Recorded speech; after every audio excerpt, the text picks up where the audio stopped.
Anthony "Fat Tony" Salerno entered the world on August 15, 1911, in the heart of East Harlem, a neighborhood packed with immigrant families, crowded tenements, and the daily struggle for survival. Long before he became the famously calm and quietly powerful front boss of the Genovese crime family, he was simply a boy watching the world around him shape itself through hardship, loyalty, and the unwritten rules of the streets. Tonight, as you lie back and relax, we walk gently through the early shadows of his life, a slow, calming story of how a young boy from the Bronx grew into one of the most influential men in organized crime. Tony's family had come from Campania, Italy, searching for an easier life in America. Instead, they found the same story many immigrant families found at that time: long work hours, low wages, and neighborhoods where the police rarely made a difference. For young Tony, the streets became a teacher long before any school did. He learned early that respect mattered more than anything, and that a man who kept his word gained power without raising his voice. As a child, Tony wasn't known for being loud or wild. He wasn't the kid making trouble in the alleyways or picking fights on corners. Instead, he had a quiet seriousness, a thoughtful stare, and an ability to understand people almost instantly. Older kids on the block would say, "Tony sees everything," and they weren't wrong. He watched the gamblers on the street, the small-time hustlers, and even the local gang leaders who controlled the flow of money in and out of Harlem. By the time he reached his teenage years, Salerno realized that legitimate work could keep him alive, but it couldn't make him powerful. The Prohibition era had opened endless doors for young men willing to step into the world of organized crime, and many of those doors led directly to opportunity. Bootlegging, gambling, and protection operations were thriving. Men who once lived paycheck to paycheck were suddenly riding in new cars and wearing tailored suits. Tony wasn't flashy, though. Even as a teenager, he liked to keep a low profile, a trait that would one day become one of his strongest forms of protection. He learned early that the loudest men were the first ones to be noticed, and being noticed often led to prison or death. Instead, he built relationships quietly. He carried messages, delivered money, and did the kind of small jobs that earned the trust of the older, more experienced members of the underworld. It wasn't long before he was introduced to the local bosses who operated under the powerful future Genovese family. These men recognized something in him, a mixture of calm intelligence and strong loyalty. He didn't panic, didn't talk too much, and didn't ask unnecessary questions. For a young recruit, these were rare and valuable traits. Tony's rise through the early ranks wasn't explosive. It was steady. He wasn't the type to jump ahead recklessly. Instead, he listened, learned, and observed. The illegal gambling operations in Harlem became his specialty. Bookmaking, especially numbers betting, was the heartbeat of the neighborhood. Every day people placed bets for just a few cents, hoping for a chance at extra income. It wasn't glamorous work, but it was profitable, and Tony understood the math, the people, and the system better than almost anyone. Before long, he was running numbers for some of the most influential figures in the area. He handled disputes calmly, he kept accounts clean, and he forced no one into anything. People trusted him because he treated them with respect. That was something you didn't always find in the criminal world, and it earned him loyalty that would follow him for decades. As he moved further into adulthood, Tony became known for two things: his size and his voice. He was a big man, earning him the nickname Fat Tony, but his voice was slow, steady, and uniquely calming, almost gentle, even when discussing serious matters. Many law enforcement officials who later dealt with him described him as polite, respectful, and almost soft-spoken. He rarely shouted. He didn't need to. His reputation spoke louder than any threat could. By the 1930s, Tony was deeply involved in the Harlem gambling scene. Other men used violence to control their territories, but Tony used relationships. His operations were organized, smooth, and dependable. He knew every corner writer, every bookmaker, and every runner. If someone had a problem, they came to him. If someone needed protection, he provided it. Step by step, he built a quiet empire, one that would eventually make him one of the wealthiest mob figures in New York. The Genovese family leadership began taking note. This young man from East Harlem wasn't just loyal, he was skilled, smart, and almost impossible to intimidate. More importantly, he had a rare gift. He could run profitable operations while keeping the peace. That was something families valued, especially in neighborhoods where violence could attract unwanted police attention. As Tony drifted deeper into the world of organized crime, he remained grounded in simple habits. He loved cigars, enjoyed playing cards, and preferred staying in the same neighborhood where he grew up. He wasn't chasing fame or recognition, only stability, success, and control. These early years shaped who he would later become, the calm, calculated front boss of the most powerful crime family in America. But for now, in this chapter of his life, he was still just a rising figure. In Harlem, a man whose influence was growing quietly behind the scenes, And slowly, night after night, he built a future that would carry his name into history. As the 1930s unfolded across New York City, the noise of the Great Depression filled the streets. Men searching for work, families crowding outside breadlines, and neighborhoods doing whatever they could to survive. But inside the dim bars, smoky backrooms, and street corner gambling spots of East Harlem, Anthony "Fat Tony" Salerno was writing his own kind of story, one that grew quietly and steadily, far from the eyes of the authorities, and far from the spotlight most young gangsters were chasing. Tonight, we slip deeper into that world, letting the tension fade, settling into the calm rhythm of his rise through the criminal ranks. Tony was not yet a powerful crime figure at this stage, but he had something more important: trust. In the underworld, trust could be more valuable than money, muscle, or even connections. Tony had learned early that keeping your word made you stronger than any weapon could, and so he walked with a gentle confidence that set him apart from the reckless young men around him. While others tried to impress the bosses with aggression or showmanship, Tony impressed them simply by doing his job flawlessly and without noise. His early work in the numbers rackets placed him right in the heart of Harlem's underground economy. Every day, he managed runners who collected small bets from barbershops, bakeries, newsstands, and apartment stoops. The numbers game wasn't glamorous, but it was steady, and Tony understood its heartbeat with remarkable clarity. He was patient, observant, and always a step ahead. If police were nearby, if a rival crew was unhappy, if a runner was unreliable, Tony knew it before anyone else. Information traveled to him naturally, because people felt safe speaking to him. This calm reliability soon caught the attention of Mikhail "Big Mike" Miranda, a powerful and respected figure tied to the future Genovese crime family. Miranda was known for his sharp mind, strategic thinking, and ability to spot potential. When he looked at Salerno, he didn't just see a young man running numbers. He saw something much more valuable, a man who could be trusted with responsibility. Miranda began giving Tony small leadership roles. Nothing dramatic, nothing flashy. Just tasks that required organization, discipline, and absolute quiet. Tony excelled at every one of them. He had a natural talent for managing people without making them feel threatened. He didn't scream, didn't curse, didn't act superior.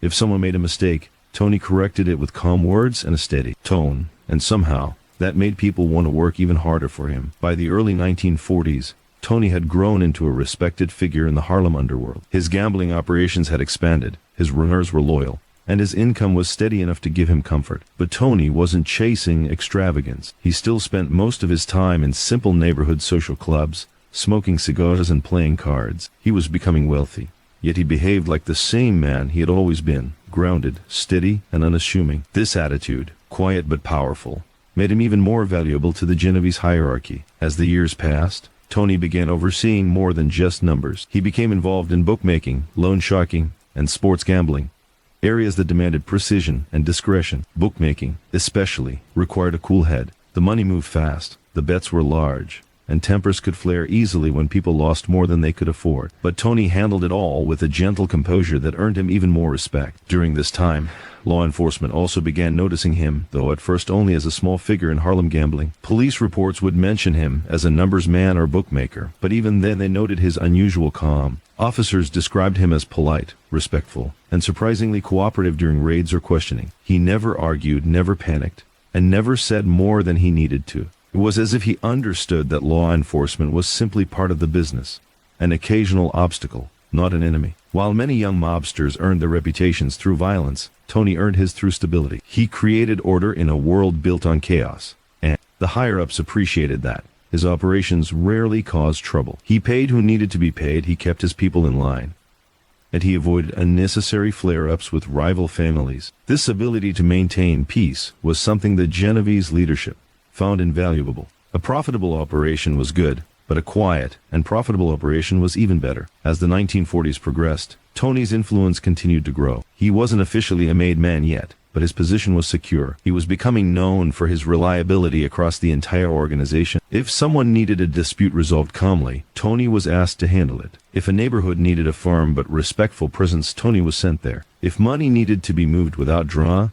Tony was the one trusted with the responsibility. And still, through all this growth, he never changed his nature. His voice remained soft, almost soothing, even when discussing serious matters. His manner remained polite, even toward people who didn't deserve it. His loyalty remained unwavering, not just to the organization, but to the people who worked under him. Tony never punched down. He treated the smallest runner with the same respect he gave a capo, and that made loyalty flow upward without force. By the late 1940s, Tony had become deeply connected to some of the most influential figures in the Genovese family. He wasn't just running operations.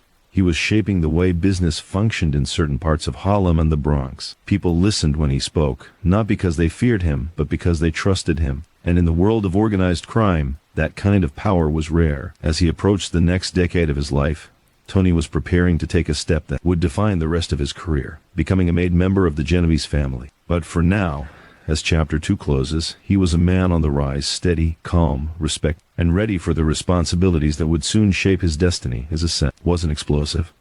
It wasn't dramatic.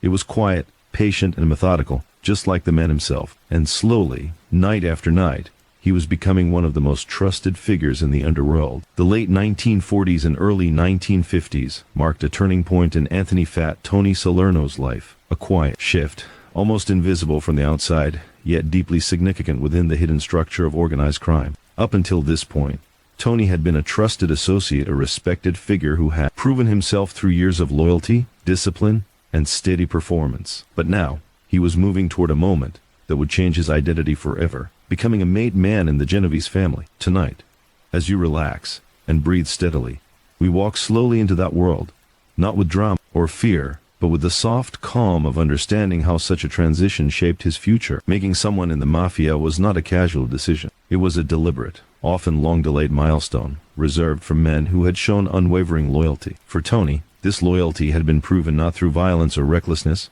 but through decades of reliability. He had managed gambling rings, settled disputes, maintained peace, and protected the interests of the family with a quiet strength that set him apart. Leaders saw in him not just a worker, but a man who understood the deeper values of the organization: honor, silence, respect. Before he could be made, the family needed to ensure that Tony's character fit their standards. They watched how he handled stress, how he dealt with money, how he spoke about others, and how he reacted when things went wrong. Tony passed all these invisible tests with ease. His temperament was steady, his mind sharp, and his loyalty unquestionable. He never sought attention, never bragged about his involvement, and never complained about the work he was given. In the eyes of the Genovese hierarchy, he was exactly the kind of man they wanted.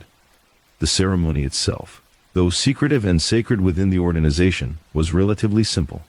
It didn't require grandeur or spectacle. Instead, it had a quiet intensity. A ritual meant to bind a man to the family for life. Tony, who had already lived by the code for years, approached the moment with calm acceptance. His life had been leading to this. He understood the weight of the commitment. Once made, he would belong fully to the family, with all the protections, responsibilities, and expectations that came with it. When the time came, Salerno met with several established members of the Genovese family, men who had already earned their positions through years of service. The room was quiet, private, and filled with the gravity of what was about to take place. A solemn oath was spoken, one that tied him not just to the people in the room, but to generations of tradition. Tony accepted that oath with the same calm that defined his entire life. From that moment, he was no longer just an associate running gambling operations in Harlem. He was an official soldier in the Genovese family, a fully initiated member of one of the most powerful criminal organizations in the United States. The ceremony didn't change his personality, nor did it inflate his ego. Tony walked out the way he walked in, steady, silent, and composed. But within the structure of the family, everything had changed. With this new status came new responsibilities. He was now expected to handle larger operations and to represent the family's interests with even greater authority. And the family trusted him with roles that demanded both intelligence and restraint. He wasn't placed on the streets to intimidate people. He wasn't asked to cause chaos or make displays of violence. Instead, he became the man people approached when they needed a problem solved without drama. Tony's rise after becoming a made man was slow but consistent, just like every other stage of his life. His reputation grew with every year, not because he was loud or dangerous, but because he kept everything running smoothly. The family valued men who brought in steady income, who avoided unnecessary trouble, and who understood that the most successful operations were often the quietest ones.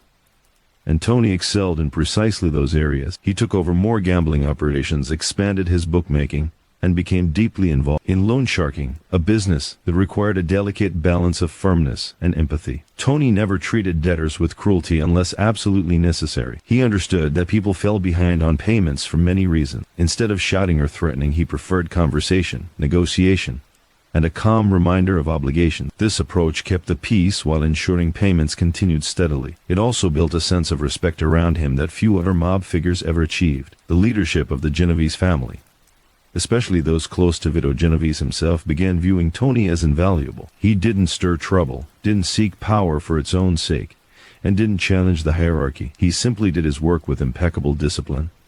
In a world filled with ambition and danger, Tony was a rare presence, dependable, loyal, and focused only on what benefited the family. As he grew older, his influence expanded naturally. Men who worked under him admired how he carried himself. Calm, controlled, and never disrespectful. Men who worked above him trusted him with sensitive tasks because he approached everything with a clear mind. And men from other families knew his name because he kept business running without unnecessary conflict. Becoming a made man didn't transform Tony into someone new. It simply formalized who he had always been, a steady, trustworthy figure within the Mafia structure. And this stability allowed him to climb the ranks without forced ambition. The family's higher-ups began seeing him as a potential leader, someone who could maintain peace, profitability even during turbulent times. Through the 1950s and into the early 1960s, Tony's responsibilities expanded even further. He was no longer just a participant in the Harlem underworld.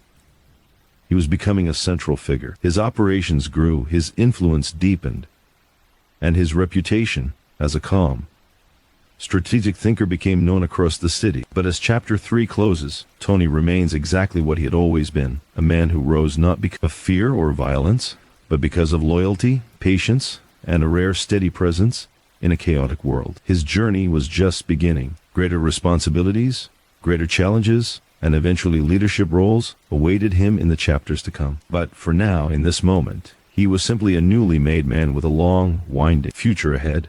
A future that would eventually shape the entire Genovese family. By the early 1960s, Anthony "Fat" Tony Salerno had developed something rare. In the criminal underworld, a quiet, dependable dominance over an entire neighborhood. Harlem was his landscape, alive with music, crowded sidewalks, small shops, and the steady hum of working-class lives. But beneath that surface rhythm, another beat pulsed gently at the flow of money through the gambling racks that Tony had spent decades shaping. Tonight, as you settle deeper into relaxation, we drift calmly into that world.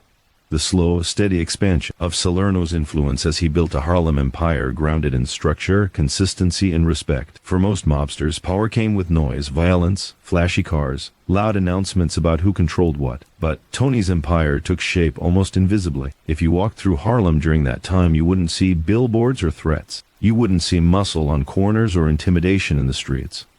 What you would find, however, was a sense of order. Gambling ran smoothly. Bookmakers operated without conflict. Runners knew exactly where to go and what to do.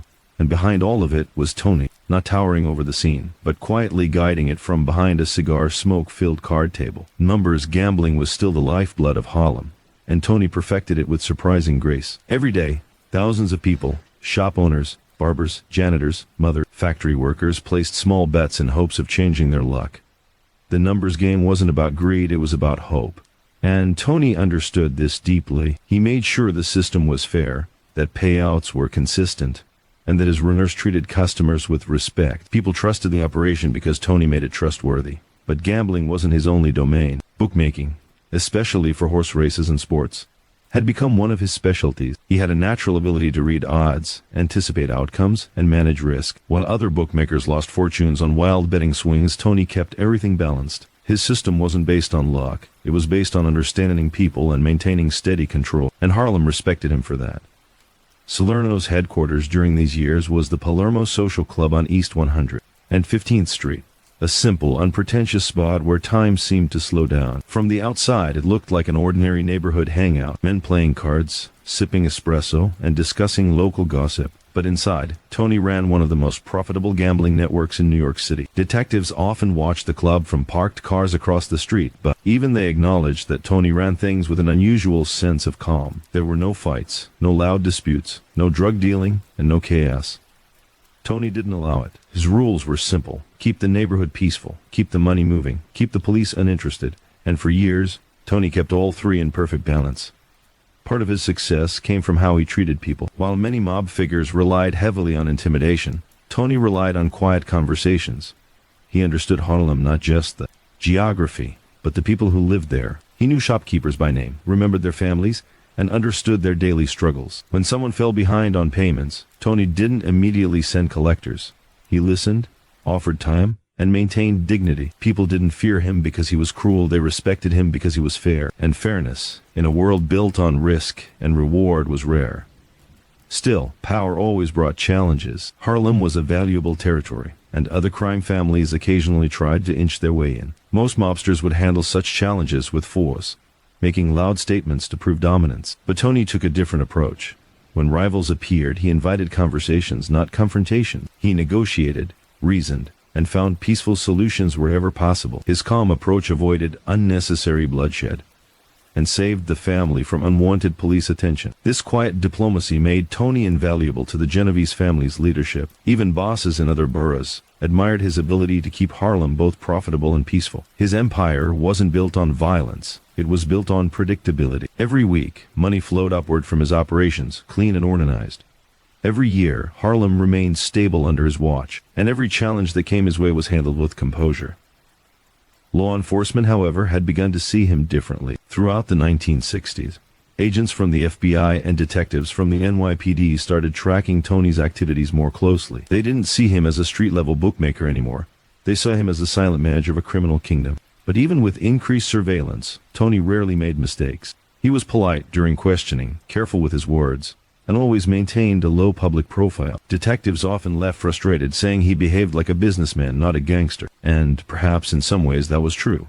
Tony viewed his operations as a business, one that needed steady hands, reliable people, and a peaceful environment. That was why he never tried to expand too quickly or aggressively. He understood that empires built on speed often collapsed under their own weight. Instead, he grew his influence slowly, deliberately, like a gardener tending soil day after day, season after season. As the years progressed, Salerno's Harlem domain grew into a smooth, well-oiled machine. He oversaw everything from numbers and sports betting to loan sharking and slot machine operations. But even with all this responsibility, he stayed grounded. He continued spending time at the social club, smoking cigars, playing cards, and listening more than he spoke. People who met him for the first time often described him as gentle, courteous, and surprisingly calm, traits rarely found in his line of work. These qualities made him the natural choice for higher roles as time went on. The Genovese leadership knew that when they needed someone to handle delicate matters, Tony was the one to call. He didn't attract attention, didn't start wars, and didn't let ego cloud his judgment. In a world where emotions often led to disaster, he was a rare anchor of steady,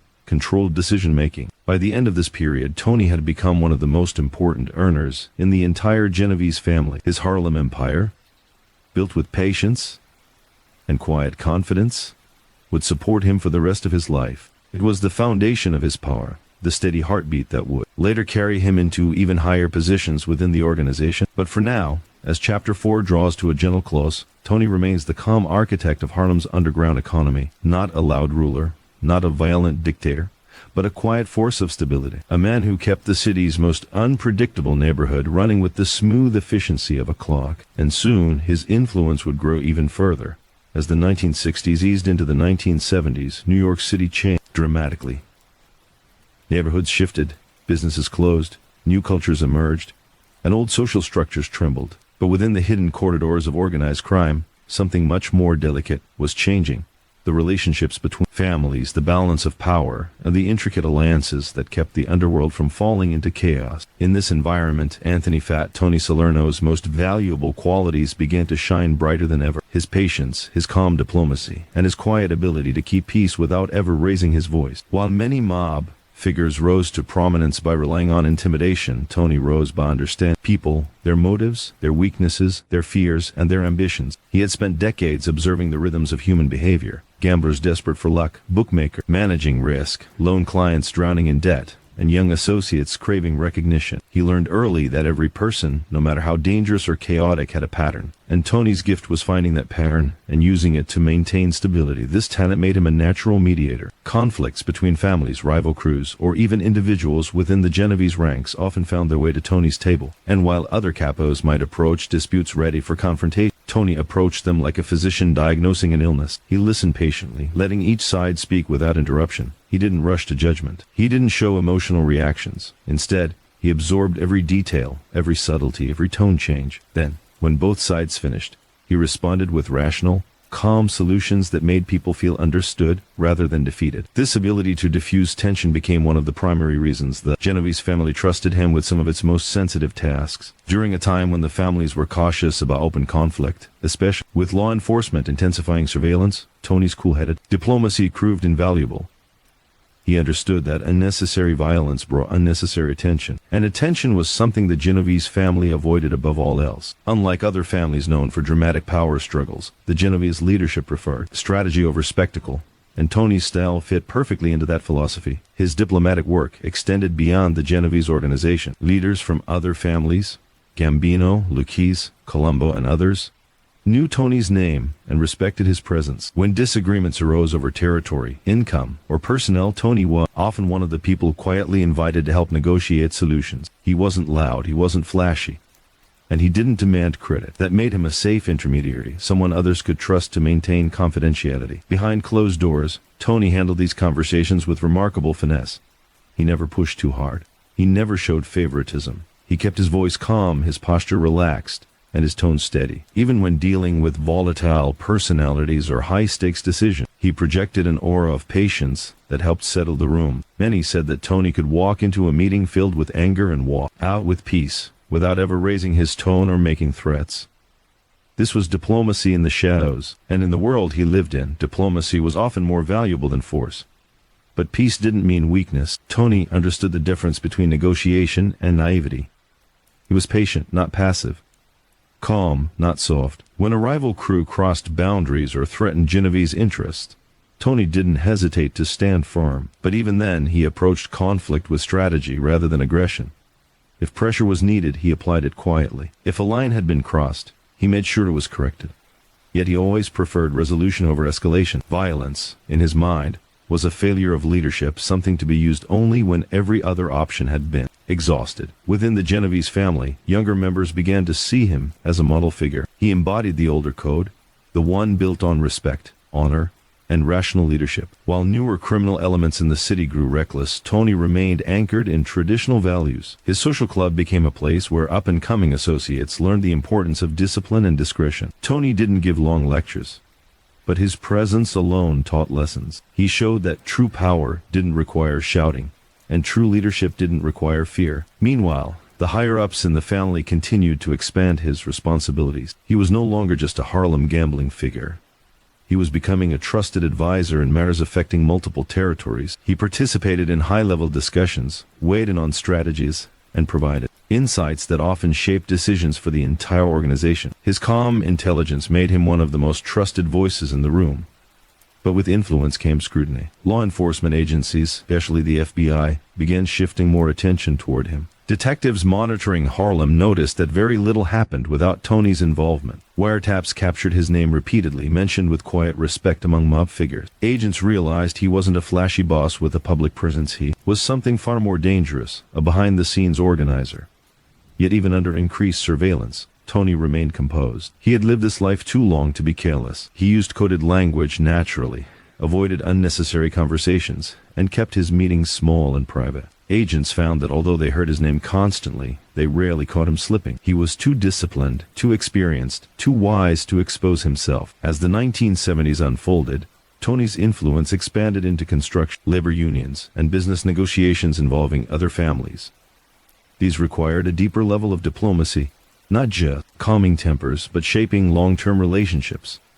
Tony approached these roles the same way he approached everything else, by listening first, speaking second, and acting with deliberate strategy. In many ways, this period marked the height of his behind-the-scenes power. While he wasn't yet the public face of the Genovese family, he was becoming one of its strongest internal pillars, the man whose steady hand kept operations balanced, peaceful, and profitable. And yet, through all this growth, Tony remained unchanged in spirit. He still preferred simple routines, cigars, quiet games of gin rummy, conversations that flowed slowly and comfortably. He still dressed modestly, behaved politely, and avoided the spotlight. He still treated his people with respect, and he still believed that a peaceful street was more profitable than a violent one. As Chapter 5 draws to a close, Tony stands as the family's quiet diplomat, the man who maintained equilibrium when tensions rose. His empire in Harlem remained strong, but now his influence reached far beyond it, connecting families, smoothing conflicts, and ensuring the Genovese organization stayed one of the most stable criminal powers in the city. And soon, the quiet diplomat would become something even greater.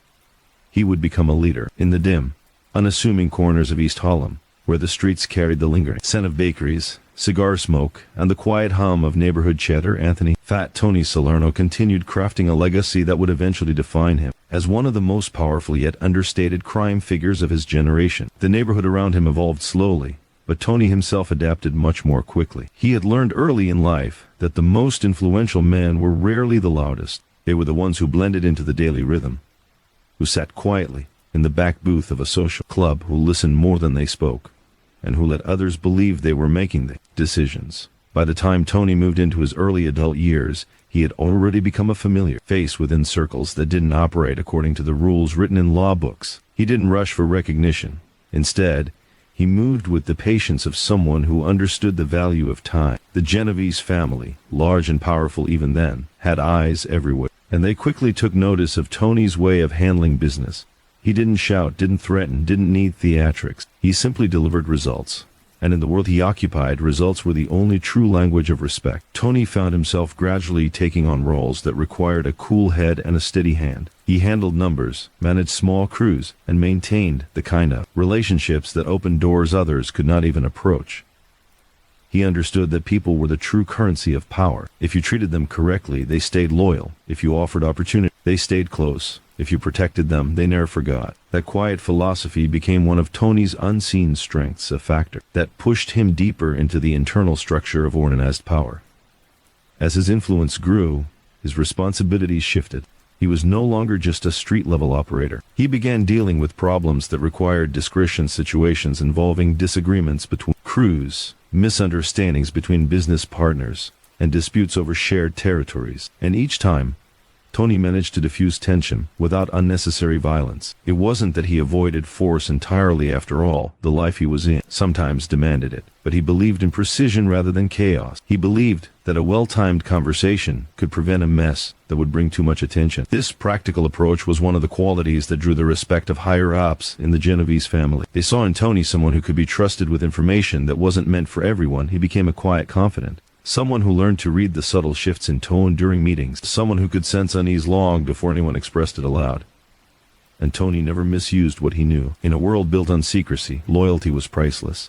And he demonstrated his repeatedly, never letting ambition blind him to the dangers of reaching too far too fast. It was during this period that Tony became more deeply associated with the social clubs and neighborhood hubs that served as unofficial headquarters for many of the family's operations. These places weren't glamorous, they were simple. Modest environments filled with card tables, chairs scraped across old floors, and the constant hum of conversations layered with cigar smoke. But for men like Tony, they were the core of everything. Deals were made there, alliances were formed, and information flowed with quiet precision. Tony became a fixture at one particular spot, a place where men of all ages drifted through at different hours of the day. Some came for a game of cards, others came seeking guidance or protection. Many came simply because Tony was there. His presence had a calming effect, and soon, without any formal announcement, people began referring to him as the man to go to when something needed solving. His circle widened, not through intimidation, but through reputation. As the 1940s and early 1950s reshaped the criminal landscape of New York, new opportunities emerged, especially in industries that were rapidly expanding: construction, trucking, waste management. And unions all began intersecting with the hidden networks of organized influence. Tony entered these new territories with the same quiet strategy he used on the streets. He built connections slowly, cultivated trust, and ensured that every move he made was deliberate. The men above him noticed that Tony did not chase the spotlight. He preferred to stay behind the curtain, handling matters quietly, building alliances, and strengthening the family's roots without drawing unnecessary attention from law enforcement. In a world constantly watched by both competitors and authorities, this made him an invaluable asset. Power that exists in the shadows is harder to challenge. And Tony, whether intentionally or instinctively, mastered this. His financial dealings expanded during this time. He became involved in loan operations, gambling interests, and various businesses that allowed him to distribute influence without openly appearing at the center of things. He understood how money flowed through neighborhoods and how certain industries could be quietly guided without official titles or paperwork. He handled these affairs with an accountant's precision and a strategist's foresight. In private moments, Tony often reflected on the path that brought him here. He knew that in his world, The wrong choice could undo years of careful progress, but he also understood that those who lasted the longest were those who remained patient, aware, and grounded. He wasn't reckless with his decisions, nor did he allow ego to push him into unnecessary risks. He focused instead on maintaining stability, both for himself and for the men who trusted him. By the time the 1950s reached their peak, Tony's reputation had become something solid, something stable, something whispered with respect. He wasn't yet the front boss he would later be known as, but he had become a figure whose presence shaped the atmosphere of every room he entered. His voice was still calm, his movements still measured, and his influence still growing quietly, steadily, without spectacle. This chapter of his life, understated yet pivotal, was the foundation for everything that would follow. It was here that Tony solidified his place in the Genovese hierarchy. It was here that he mastered the art of leading from the shadows, and it was here, in these years of quiet rise, that he became the man the world would one day recognize not as a loud, fearsome figure, but as the calm, calculating force behind one of the most powerful crime families in American history. As the 1950s moved steadily forward and New York City evolved into a different kind of metropolis, busier, louder, taller Fat Tony Salerno found himself standing at a turning point in his life. Not a moment marked by public declarations or dramatic confrontations, but a quiet, internal shift fueled by years of careful positioning and subtle relationship building. In these years, Tony's influence moved from silent whispers to undeniable weight. He had become a man whose presence held meaning, even when he said nothing at all. The world around him was changing fast. New developments rose across Manhattan. Unions gained more power and business expanded in ways that opened both opportunities and vulnerabilities. Where opportunity appeared, men like Tony quietly stepped forward. For him, this was not just a chance for profit, it was a chance to strengthen the network that he'd been stitching together with patience and strategy. He understood that growth required both courage and caution, and he possessed a rare balance of both. During this time, Tony became far more involved in operations that extended well beyond the boundaries of East Harlem. He began forming alliances with key figures in construction, trucking, and hospitality. These environments weren't glamorous, they were filled with noise, sweat, and the endless shuffle of men trying to earn their living. But Tony never looked down on the working class. In fact, he understood them better than most. He knew that real power did not sit exclusively in boardrooms, it lived quietly in the hands of the workers who turned the city's gears. The more he immersed himself in these areas, the more he learned. He listened to foremen complain about the difficulty of securing contracts. He heard truck drivers talk about the hazards of long routes and unpaid debts. He spoke with small business owners struggling with rising competition and shrinking margins. Each conversation revealed a new potential avenue for influence. And Tony, with his practiced calm and ability to offer solutions others couldn't, stepped in wherever he could. But his involvement was never reckless. He knew that spreading himself too thin would attract attention the kind he did not welcome. So he moved like a man walking across a frozen river, testing each step before placing his full weight on it. He created layers of distance between himself and the operations he influenced. Trusted associates handled the face-to-face interactions, while Tony remained steady in the background, observing, evaluating, directing without appearing. These were the years when Tony's reputation for reliability became legendary within his world. He wasn't known for violent outbursts or dramatic confrontations. Instead, he became the man who could settle disputes without escalation. When two crews argued over territory, Tony could simplify the problem and reach a resolution. When someone failed to deliver, he found a way to correct the issue without turning it into a disaster. His style was so calm that some people underestimated him until they learned that underestimating Tony was a mistake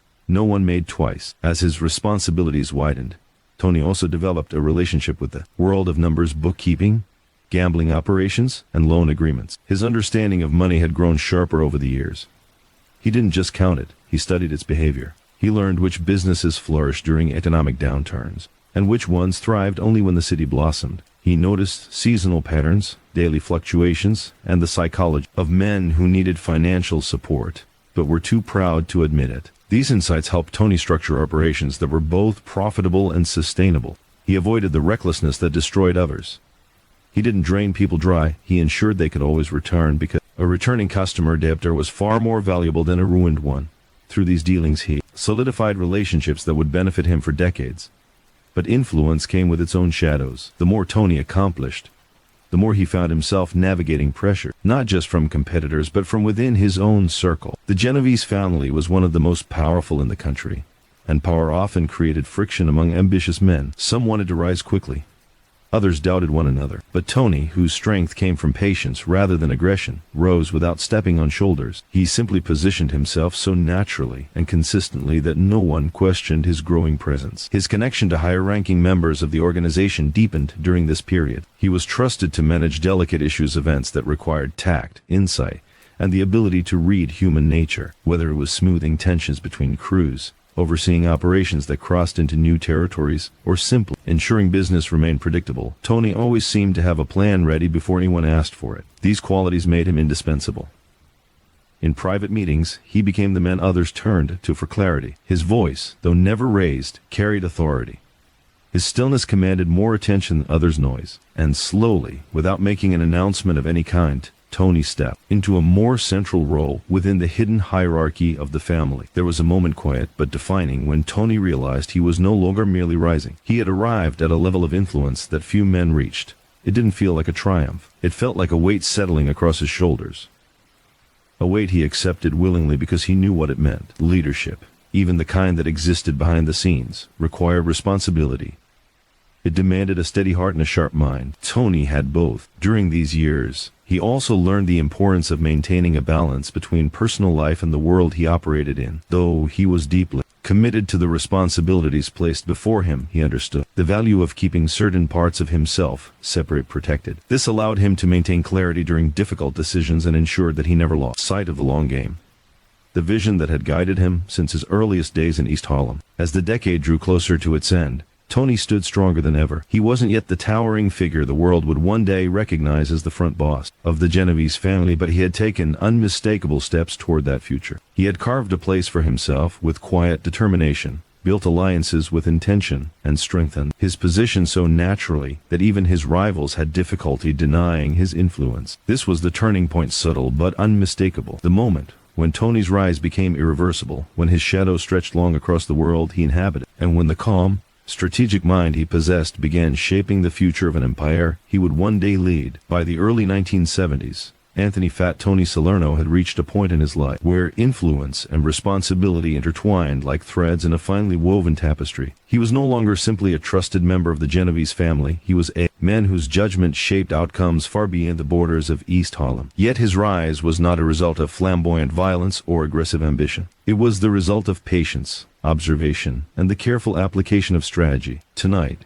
as you settle into relaxation, we journey into this pivotal period where Tony's mastery of both people and circumstance quietly but undeniably positioned him for leadership. The nature of organized crime was complex, more like a living organism than a simple hierarchy. Success required understanding not just money, but human behavior, alliances, rivalries, and timing. Tony excelled at all of these. He had learned over decades that the most dangerous moves were not the loudest, nor were the boldest necessarily the most effective. In a city where tempers flared and mistakes could be fatal, Tony's steady hand and calm presence became a source of both stability and quiet fear. Men trusted him because he was fair, and they respected him because he was intelligent. During this time, Tony began overseeing a growing network of operations that included gambling, loan sharking, and unions connected to construction and other key industries. Unlike many of his contemporaries, Tony avoided recklessness. He carefully measured every risk, calculated every payout, and considered every relationship before taking action. His operators understood the rhythm he set. No sudden moves, no unnecessary violence, no public displays of power. Everything was deliberate, everything controlled, everything disciplined. One of Tony's key strengths was his ability to read people. He could sense motivations, detect lies, and anticipate reactions before others noticed them. This gave him a remarkable advantage, especially in negotiations or disputes. When conflicts arose between crews or families, Tony's approach was always calm, measured, and tactful. He listened first, allowing each party to express grievances fully, and then he proposed solutions that maintained dignity and honor for everyone involved. By doing so, he avoided unnecessary conflict, kept operations smooth, and strengthened loyalty to himself and the Genovese family. His reputation for fairness, combined with his strategic thinking, allowed Tony to expand his influence steadily. Men came to rely on him, not only for business solutions but for guidance in personal or professional conflicts. While other leaders relied on intimidation or fear, Tony's power was subtle, rooted in respect and trust. People often didn't even realize the extent of his control until years later. By the time he made a decision, it often felt as if it had always been the natural, inevitable choice, a testament to the quiet authority he had cultivated over decades. Tony's operations were not just about money, they were about structure. He organized his network with a precision that mirrored the most disciplined corporate systems, ensuring that money flowed efficiently, responsibilities were clear, and accountability was maintained at every level. Associates who worked under him understood their roles and knew what was expected. Mistakes were addressed calmly but firmly, without public humiliation or unnecessary aggression. This created loyalty that was deep and lasting. Despite his growing power, Tony remained personally disciplined. He avoided unnecessary attention, dressed simply, and spent time in familiar environments rather than seeking the spotlight. Social clubs and neighborhood spots remained his preferred spaces for both work and relaxation. He played cards, smoked cigars, and engaged in conversations that were as much about listening as they were about speaking. These quiet routines were the cornerstone of his life, keeping him grounded. While he navigated a world full of risk and potential betrayal, Tony's strategic influence extended beyond his immediate operations. He began to advise the higher-ups in the family on larger organizational matters, including disputes over territories, business arrangements, and even political connection. His calm, reasoned input often prevented conflicts that could have led to violence or unwanted law enforcement attention. For the Genovese leadership, Tony became indispensable not because he sought power, but because he consistently made decisions that benefited the family and maintained stability. One of the lessons Tony had learned over decades was that patience often outweighed impulsive action. He watched men around him make hasty moves, seizing opportunities too quickly, taking unnecessary risks, or overreaching for status, and observed the inevitable consequences. While their ambitions sometimes burned brightly and briefly, Tony's steady approach produced sustainable long-term gains. He understood that influence accumulated quietly, almost invisibly, and that a single misstep could undo years of careful progress. By the mid-1970s, Tony's network had become a finely tuned machine. Gambling operations ran smoothly, loan sharking activities were controlled and predictable, and union influence provided additional stability and revenue. His careful oversight ensured that the family's financial backbone remained strong even as other crime figures around the city engaged in reckless expansion or public confrontation. Through it all, Tony's presence was almost invisible, yet undeniably felt. What truly distinguished Tony during this period was his understanding of timing. He knew when to act, when to intervene, and when to remain silent. He recognized that power in the shadows was far more enduring than the fleeting recognition of open displays. By keeping his influence subtle, he avoided the kind of attention that could disrupt operations or draw unwanted investigation. Tony understood that true mastery required discretion, and he perfected that skill. Through these years, Tony also built personal loyalty among his inner circle. He treated trusted associates with respect, ensured they were compensated fairly, and created a sense of family within the organization. Men knew that their contributions mattered, that their mistakes would be corrected quietly rather than publicly punished, and that loyalty to Tony provided both security and opportunity. This approach strengthened his influence exponentially, creating a network of men who were not just obedient, but genuinely committed. By the time the decade was nearing its end, Tony Salerno was no longer merely a capable operator. He had become a strategist, a diplomat, and a quiet power within the Genovese family. His influence was both far-reaching and deeply rooted, built over decades of patience, observation, and careful cultivation of loyalty. The groundwork he had laid in Harlem, combined with his growing advisory role across the family, positioned him for even greater authority in the years to come. As Chapter 8 draws to a close, it is clear that Tony's rise was not defined by flash or spectacle. It was a slow, deliberate accumulation of trust, skill, and quiet authority. He had mastered the game not through fear, but through respect, patience, and strategic foresight. And though the world outside might not have noticed, within the hidden corridors of power, Tony Salerno had become a man whose decisions would shape the course of the Genovese family for decades. By the late 1970s, Tony Salerno had quietly become a central figure within the Genovese family, not through theatrics or public displays of dominance, but through an unwavering combination of strategy, patience, and precise execution. Harlem was no longer merely a neighborhood where Tony had influence. It had become a model of the kind of control he could exert. Every operation, every dispute, every transaction seemed to flow with the rhythm he had established decades before. Yet the results reached far beyond the streets he had first walked as a young associate. Tonight we enter a chapter of his life defined by quiet mastery, where every decision carried weight and every action had ripple effects that shaped the underworld. Tony's influence was rooted in a philosophy that had guided him from the beginning: observe first, act second. He had learned over the years that impulsive decisions often led to exposure, mistakes, or unnecessary conflict. The world of organized crime was unforgiving. One misstep could destroy years of careful planning. Tony understood that power in the shadows was more enduring than power displayed openly. By staying measured, calm, and deliberate, he built an authority that was subtle yet absolute. During this period, Tony's responsibilities expanded beyond the familiar streets of Harlem. He began overseeing operations that spanned multiple boroughs, managing crews that handled gambling, loan sharking, and construction-related schemes. He didn't micromanage in the traditional sense. Instead, he established clear expectations and relied on a network of loyal associates to execute them. His leadership style was simple yet effective: structured discipline and communication through trusted channels. Mistakes were addressed quietly, and loyalty was rewarded consistently. One of Tony's defining traits was his ability to maintain alliances while neutralizing potential threats. The late 1970s were turbulent years for organized crime in New York. Rivalries, federal scrutiny, and internal disputes could destabilize entire families. Tony approached these challenges like a chess player, anticipating moves several steps ahead. He cultivated relationships with both allies and rivals, ensuring that influence extended in multiple directions. Conflicts that might have escalated into violence were often resolved through negotiation, diplomacy, and careful compromise. Despite his low-key demeanor, Tony's reputation carried weight. Men within his network respected him not because of fear alone,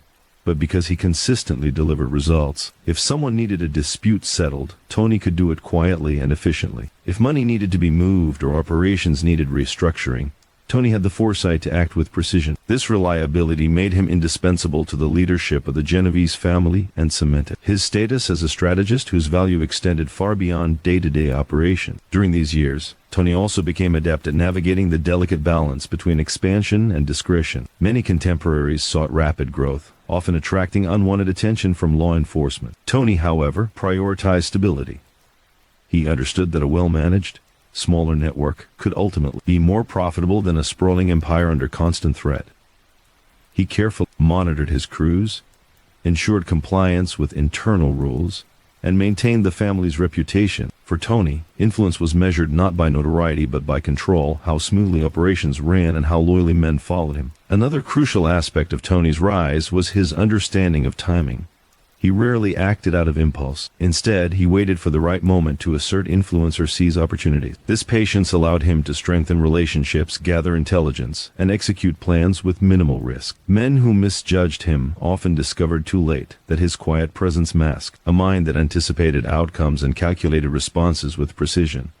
Tony's financial acumen was equally remarkable. He had a natural talent for managing money flows, assessing risk, and ensuring profitability. Gambling operations, loan sharking, and union-related schemes were structured for efficiency and long-term stability. Tony avoided extravagant displays of wealth, instead focusing on creating a system that could sustain itself for years. Associates who followed his methods prospered, which in turn strengthened loyalty and trust in his leadership. By this point in his career, Tony's influence had begun to extend into areas often unseen by the public. Political connections, labor negotiations, and strategic partnerships became part of his domain. His approach to these sectors mirrored his street-level operations: discretion, patience, and careful calculation. He understood the value of keeping power behind the scenes, influencing outcomes without drawing unnecessary attention. The respect Tony commanded also came from the consistency of his character. Unlike many contemporaries who let ambition cloud judgment, Tony remained grounded. His calm, measured approach to challenges earned him loyalty and admiration alike. Associates knew that a decision made by Tony was deliberate,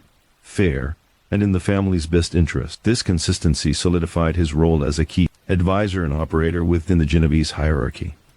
Even in moments of potential conflict, Tony demonstrated remarkable composure. Rival factions or ambitious associates occasionally tested boundaries, but Tony's response was always strategic. He rarely relied on overt displays of force. Instead, he used intelligence, negotiation, and influence to achieve outcomes without unnecessary violence. By controlling the narrative, he maintained authority while minimizing risk.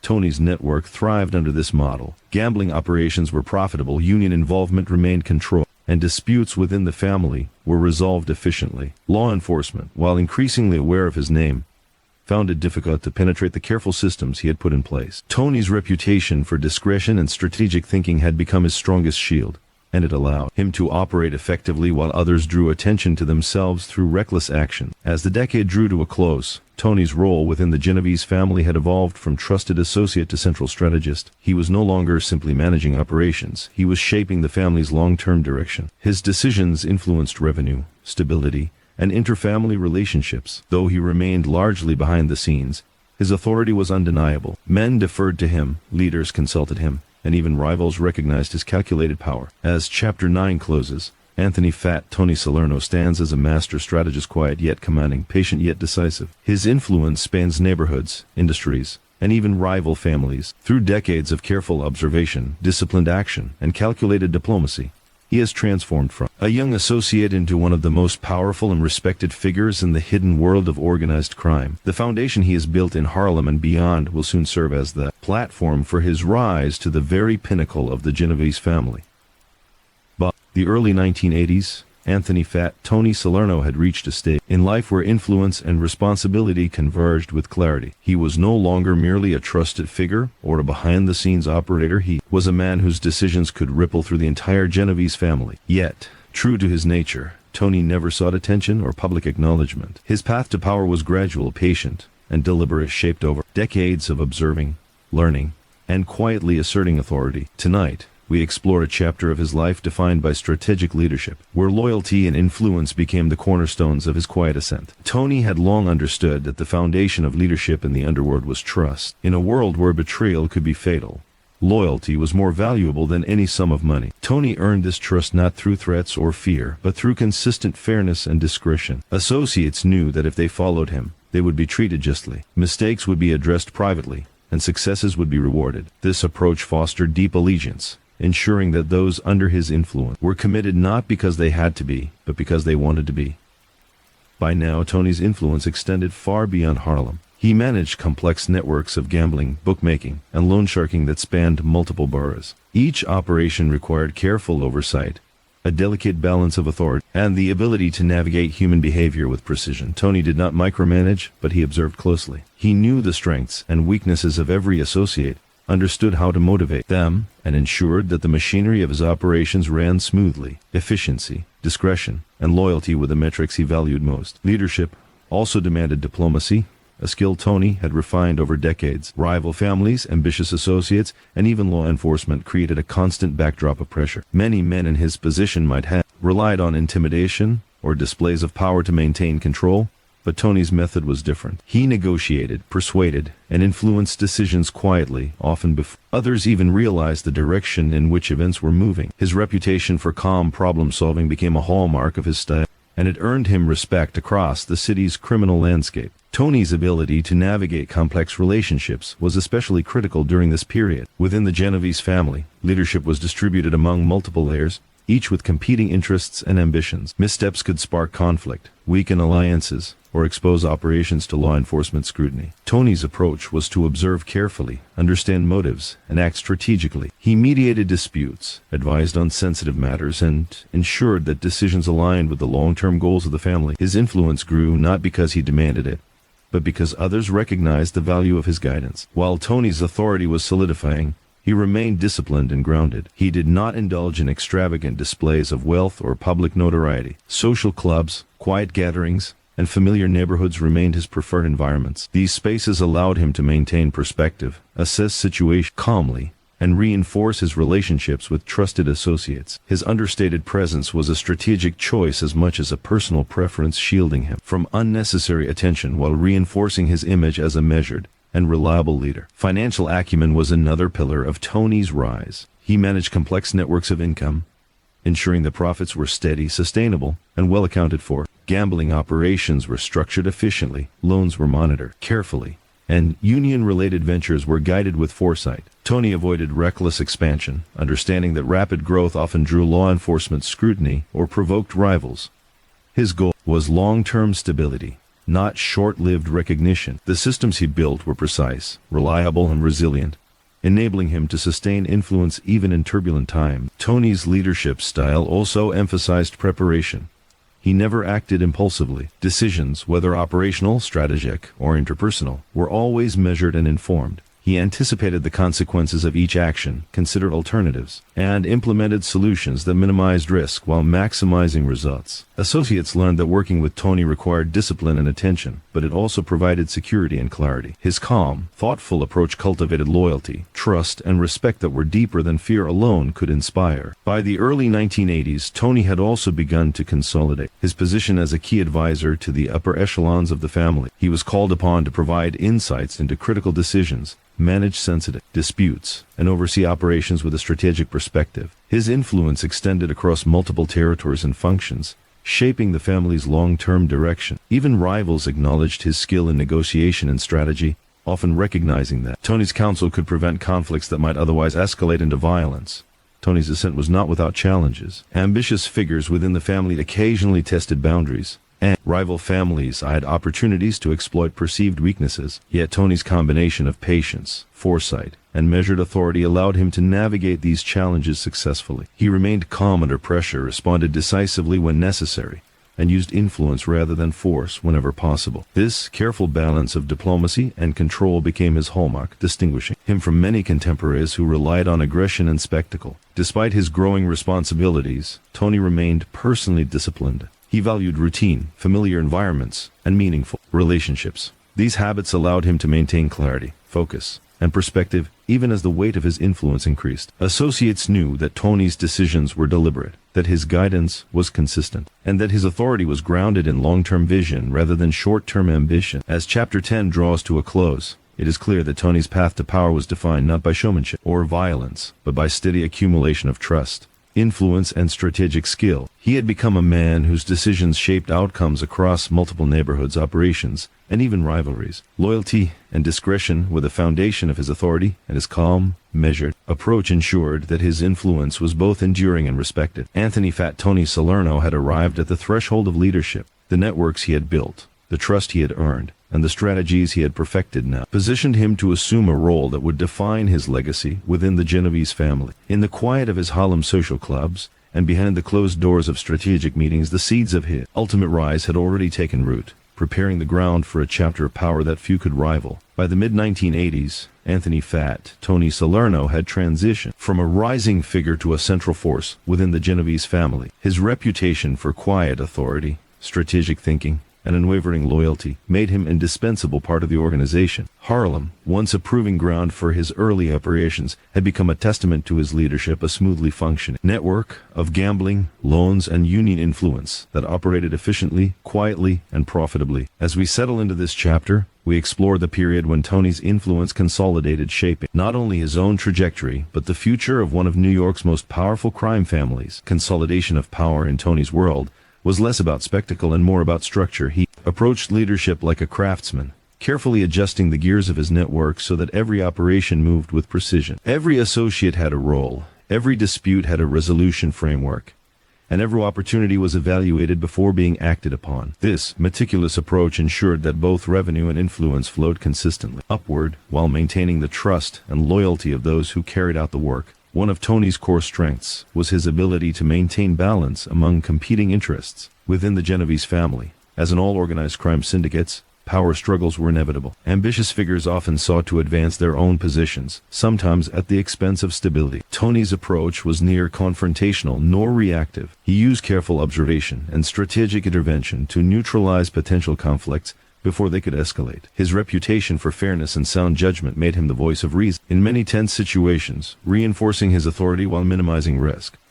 His influence extended beyond internal family dynamics. By this time, Tony had cultivated a network of alliances with other families, union leaders, and business figures. These relationships were built on a combination of mutual interest, respect, and discreet negotiation. Tony understood that alliances were not static. They required nurturing, strategic communication, and timely intervention. This nuanced understanding allowed him to strengthen the Genovese family's position across multiple sectors, while remaining largely unseen to the public eye. Financial management remained a cornerstone of Tony's consolidation. He oversaw gambling operations, loan sharking networks, and union-related enterprises with remarkable efficiency. Unlike some contemporaries who allowed greed or impulsiveness to destabilize operations, Tony prioritized sustainability. He ensured that profits were steady, collections were handled carefully, and risks were mitigated.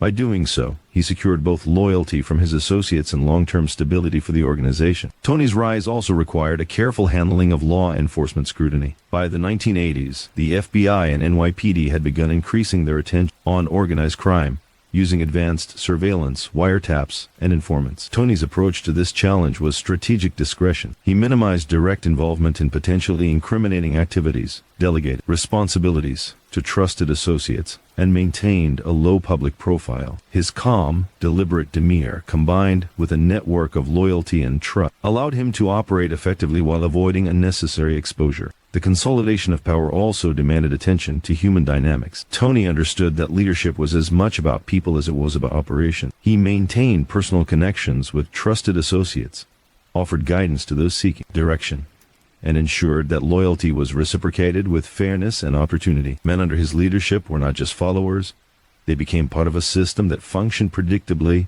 and reliably. This cultivated a sense of belonging and respect, strengthening both operational efficiency and personal allegiance. Diplomacy played an increasingly prominent role in Tony's influence. Conflicts between crews, disputes over territory, and negotiations with other families required careful handling. Tony's calm, measured approach allowed him to resolve disputes efficiently, often before they escalated. He relied on reasoned argument, careful listening, and strategic compromise rather than threats or displays of force. This approach reinforced his reputation as a stabilizing figure whose influence extended far beyond the immediate operations he managed. As his authority solidified, Tony also focused on succession planning within his network. He recognized that the stability of the family depended on a reliable chain of trusted associates who could execute operations with competence and discretion. By mentoring and empowering these individuals, he ensured that the systems he built would endure, even as external pressures from law enforcement and rival factions increased. His foresight in cultivating capable lieutenants further strengthened his consolidation of power. Tony's personal discipline remained a critical factor in his success. Despite the growing responsibilities and the pressure of high-stakes decision-making, he maintained routines that provided clarity and focus. Time spent in familiar social clubs,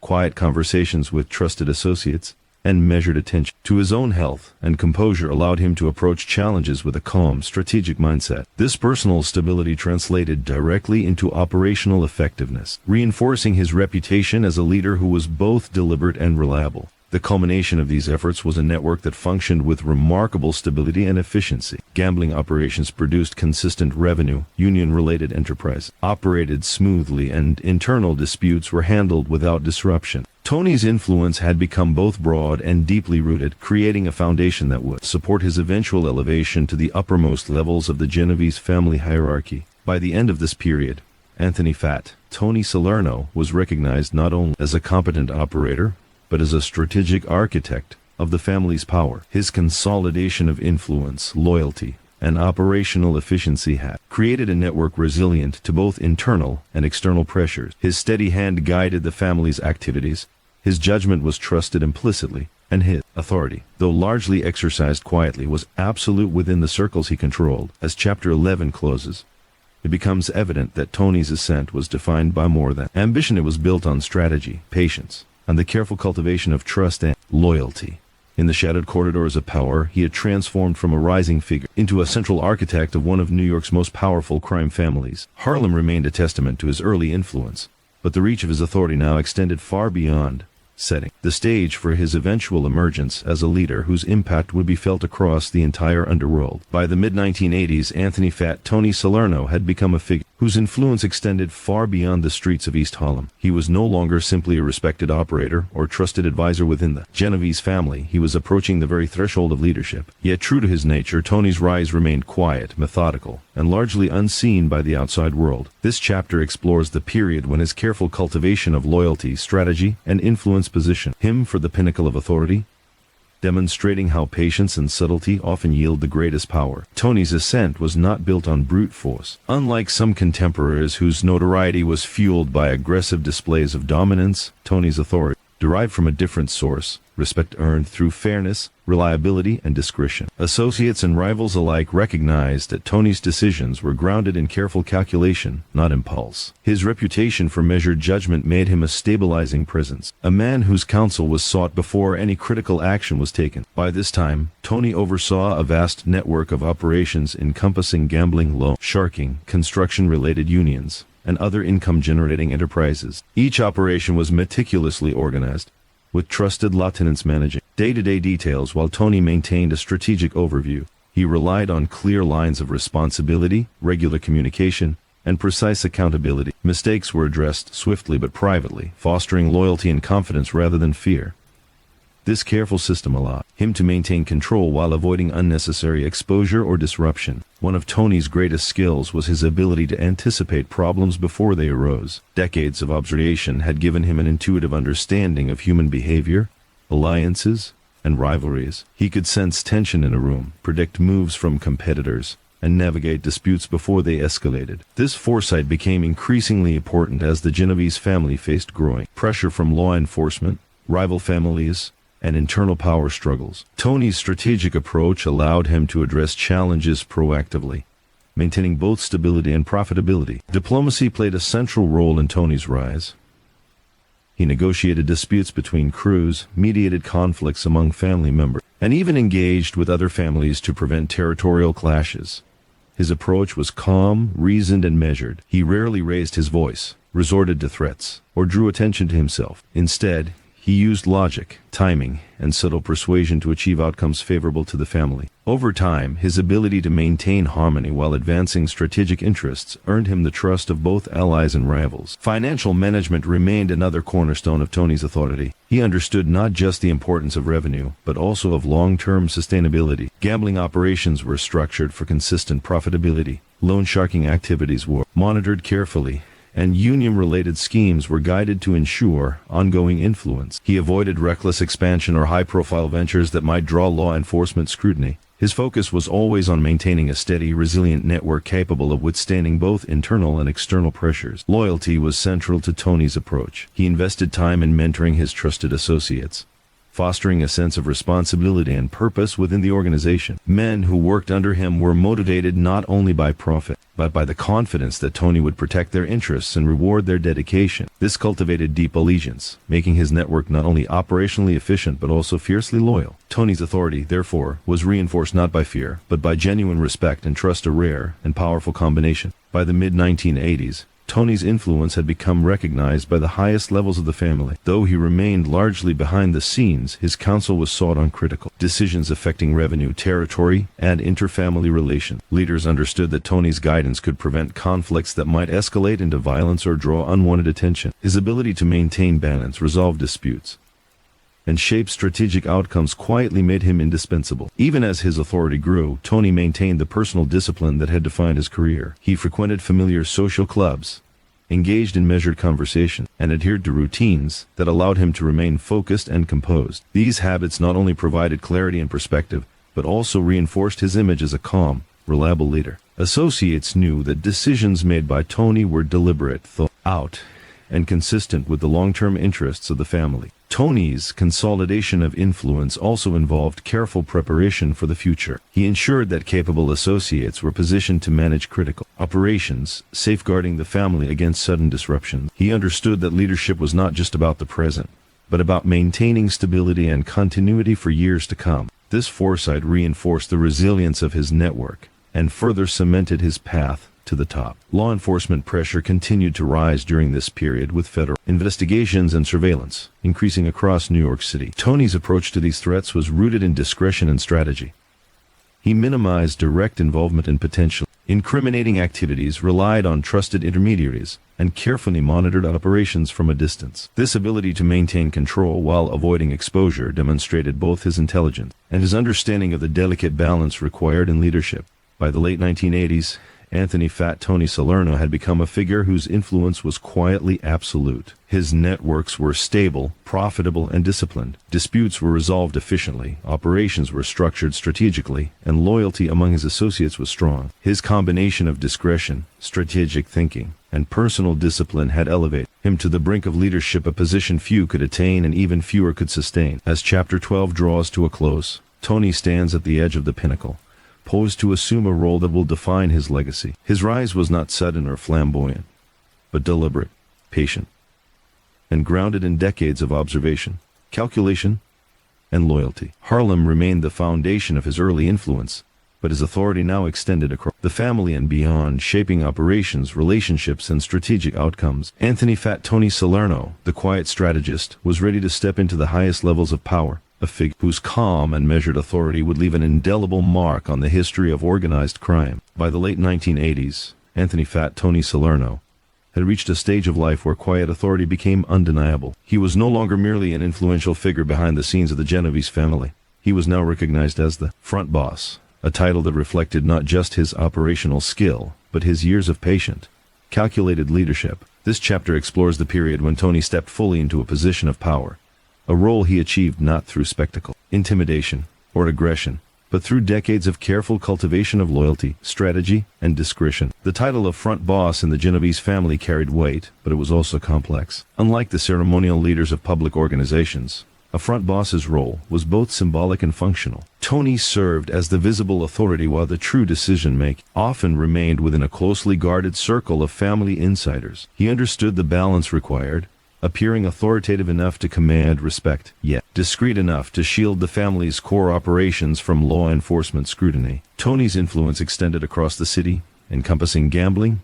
loan sharking, construction unions, and numerous other ventures. Each operation ran with precision, guided by protocols he had refined over decades. Trusted lieutenants handled the day-to-day activities, reporting to Tony with detailed updates while allowing him to maintain a strategic overview. This structure ensured that operations remained both profitable and secure, providing the family with steady revenue streams and reinforcing Tony's authority. Even as front boss, Tony relied on his core philosophy, calm observation and strategic action. Decisions were never made hastily. Every potential move was evaluated for risk, impact, and long-term benefit. This patient approach allowed him to maintain control over a complex network while minimizing conflict. Associates knew that his decisions were fair, deliberate, and consistent with the family's best interests, a reputation that strengthened loyalty and cohesion within the organization. Diplomacy was a key component of his role. As front boss, Tony mediated disputes within the family, negotiated with rival factions, and maintained critical alliances that ensured stability and profitability. His approach was quiet but effective. He listened carefully, assessed motives, and intervened at just the right moment to prevent tensions from escalating. Even those outside his inner circle recognized his ability to manage complex situations with discretion and intelligence. Tony's financial acumen continued to shape the family's operations. Gambling operations were managed with precise oversight.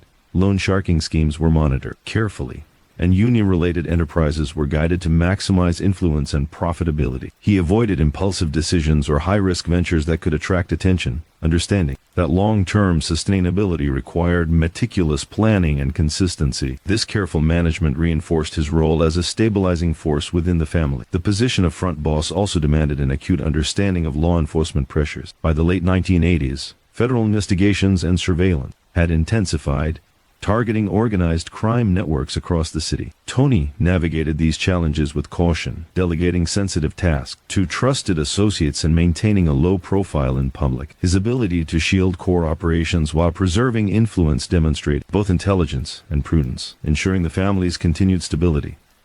Tony's leadership style emphasized loyalty and respect. He cultivated a sense of responsibility among his inner circle, mentoring associates and empowering them to execute operations competently. Mistakes were addressed privately, rewards were distributed fairly, and loyalty was consistently reinforced. This approach created a network of associates who were committed not only to the family's success but also to Tony personally, enhancing the cohesion and resilience of the organization. As front boss, Tony also understood the importance of timing and strategic restraint. He rarely acted out of impulse, preferring to observe situations carefully before intervening. This patience allowed him to maintain control over both internal operations and external relationships, including negotiations with other families. By anticipating potential conflicts and opportunities, he strengthened his authority while minimizing the risk of disruption or exposure.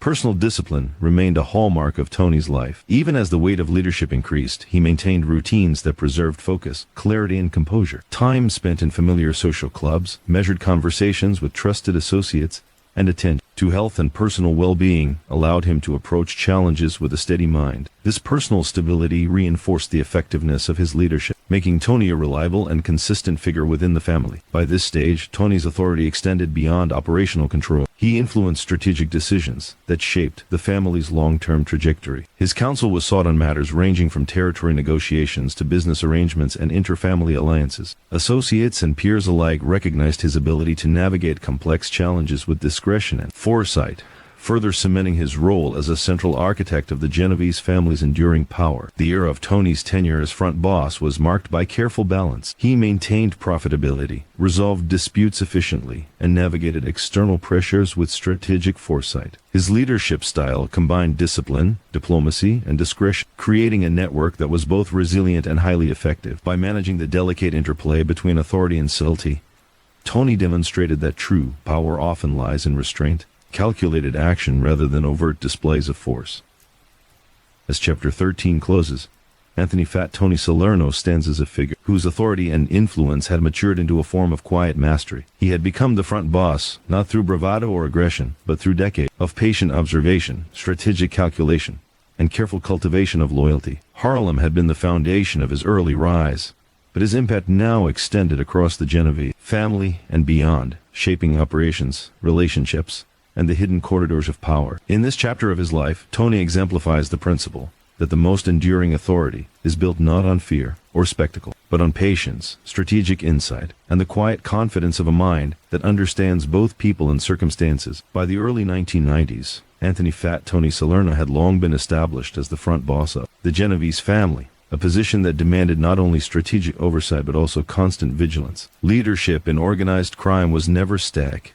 It required balancing loyalty, managing internal pressures, and navigating challenges from both rivals and law enforcement. Tony's quiet authority, honed over decades, allowed him to maintain control, but the environment he operated in was fraught with risk. Tonight, we explore a chapter defined by the careful navigation of challenges where survival depended as much on intellect and patience as on influence and strength. Tony's reputation for strategic thinking was critical during this period. While some associates relied on aggression or intimidation to assert dominance, Tony's approach was measured and calculated. He understood that every action had consequences, and impulsive moves could destabilize the network he had spent decades building. This principle guided his decisions, whether it involved managing internal disputes, addressing external threats, or responding to opportunities in business or territory.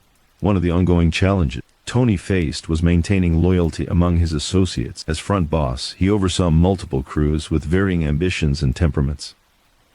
Ensuring cohesion required constant attention. Tony invested time in understanding each individual, what motivated them, where their weaknesses lay, and how they could best contribute to the family's stability. Mistakes were addressed privately, and loyalty was consistently reinforced through recognition, support, and opportunity. Associates learned that commitment to Tony meant both security and a sense of belonging, which strengthened the family from within. External pressures also demanded careful navigation. Rival families were always seeking opportunities to expand influence or exploit perceived weaknesses. Tony's response was strategic. He maintained alliances where beneficial, negotiated conflicts where possible, and employed discretion to prevent unnecessary escalation. By managing these external relationships quietly and intelligently, he ensured that the Genovese family operations remained stable and that potential threats were neutralized before they could grow. Law enforcement scrutiny intensified during this time, particularly as federal agencies increased surveillance and investigation of organized crime networks. Tony's decades of experience allowed him to operate with caution. He delegated sensitive activities to trusted lieutenants, maintained minimal exposure in potentially incriminating matters, and relied on a well-established network of communication to monitor developments. This careful approach allowed him to continue leading effectively while minimizing the risk of legal jeopardy. Financial management remained central to Tony's strategy for stability and influence. His gambling operations, loan-sharking enterprises, and union-related ventures were structured to maximize efficiency and reduce vulnerability. Tony avoided high-risk schemes that could attract attention or provoke instability. By maintaining steady revenue streams and predictable operations,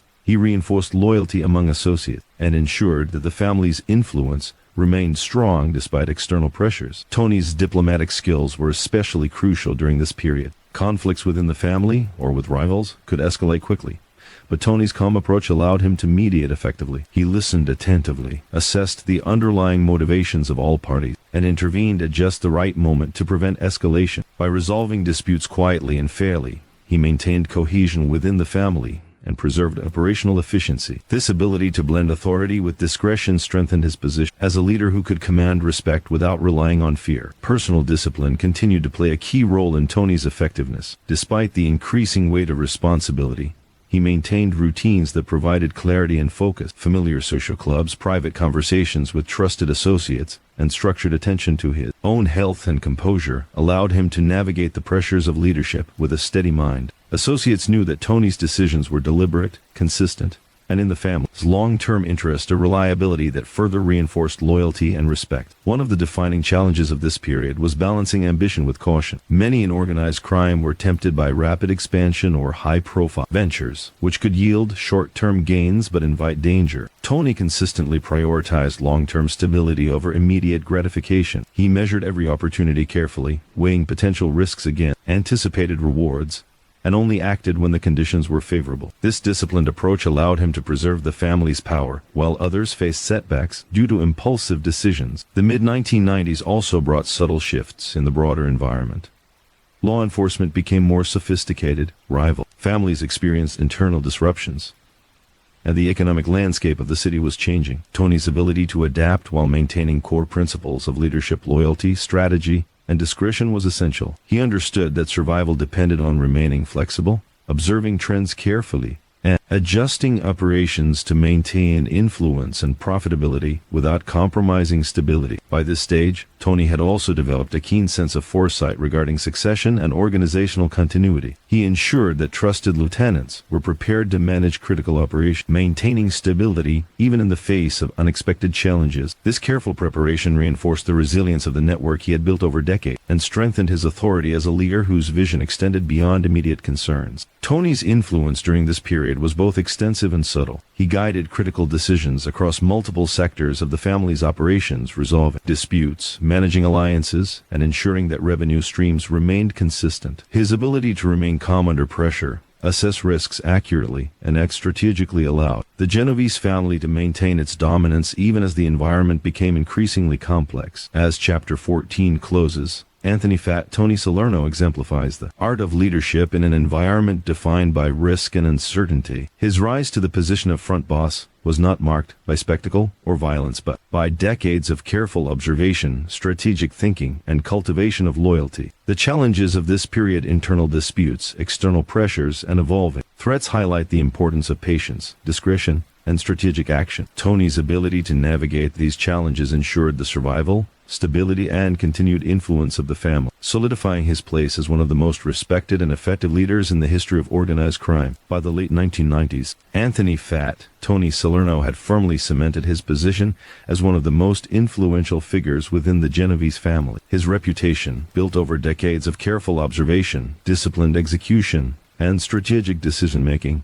was unparalleled. Tony's influence extended across New York, from the streets of Harlem to the complex networks of gambling, loans, and union-controlled enterprises. But true to his nature, he exercised this power quietly, relying on subtle authority, trust, and long-term strategy, rather than overt displays of dominance. This chapter explores the era in which Tony's legacy began to take shape, demonstrating how leadership in the shadows is defined not only by control, but also by vision, patience, and foresight. Even as the family evolved around him, Tony maintained the core principles that had guided his rise. Loyalty, discretion, and measured judgment remained central to his approach. He understood that the strength of his influence depended on the trust and confidence of those around him. Associates respected him not because of fear alone, but because they knew he would act fairly, reward loyalty, and guide decisions in the long-term interest of the organization. This careful cultivation of allegiance allowed Tony to maintain cohesion, even amid pressures from rivals, law enforcement, and internal ambitions. The operations under Tony's oversight were extensive and meticulously structured. Gambling, a cornerstone of the family's revenue, was managed with precision, ensuring that profits were consistent,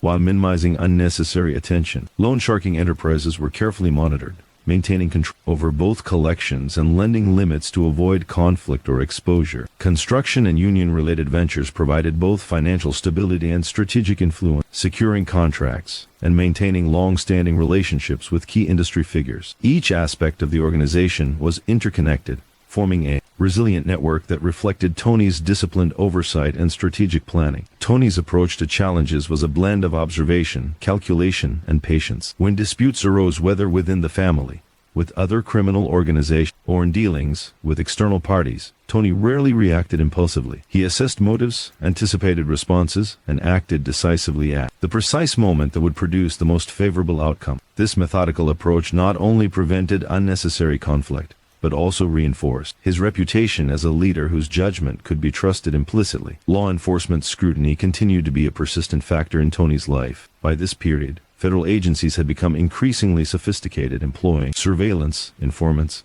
and extensive investigative techniques. Tony's strategy for navigating this scrutiny relied on discretion, delegation, and careful communication. He maintained a low personal profile while ensuring that trusted lieutenants handled operations with efficiency and attention to security. By minimizing direct exposure and controlling the flow of information, Tony protected both himself and the organization, demonstrating the intelligence and prudence that had defined his leadership throughout his life. The importance of loyalty remained central to Tony's authority. He invested in relationships with key associates, mentoring them, delegating responsibility, and rewarding commitment. Those who proved themselves capable and trustworthy were empowered to manage operations, while those who faltered were corrected discreetly. This system ensured both continuity and stability, reinforcing the family's ability to function effectively even in times of stress or scrutiny. Associates understood that Tony's leadership was fair and reliable, which in turn strengthened cohesion and long-term allegiance. Tony also understood that timing was critical in the exercise of influence.